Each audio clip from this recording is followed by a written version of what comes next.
కనపడతాడు.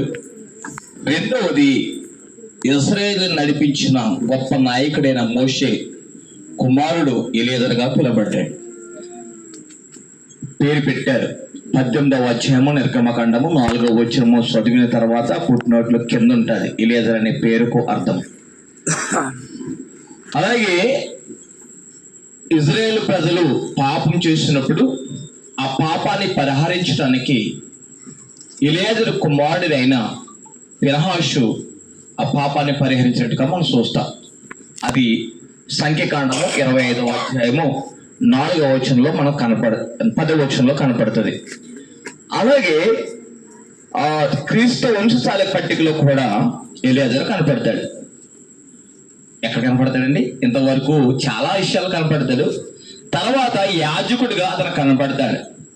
తప్పు చేసిన రాజును ఎదిరించి నువ్వు చేస్తాం తప్పు అని చెప్పేసి నువ్వు ప్రవర్తన మార్చుకోమని చెప్పిన వాళ్ళు ఎలియజరు ఉన్నాడు. హల్లెలూయా, హల్లెలూయా. ఏం మాట్లాడట్లేదండి? హల్లెలూయా, హల్లెలూయా. చూద్దాం చూడండి, 2వ దినవృత్తాంతముల గ్రంథము 20వ అధ్యాయము 37వ వచనాన్ని మనం చూస్తాం.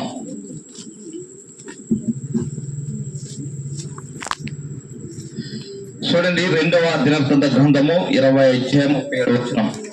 అప్పుడు మానేశ్వాడును దావీదు కుమారుడు ఎలియజరు, నువ్వు ఆజ్ఞతో స్నేహం చేసుకుంటే గనక యెహోవా నీ పలుకు భంగం చేయనని యెహోషువగా ప్రవచనం ఒకటి చెప్పాను.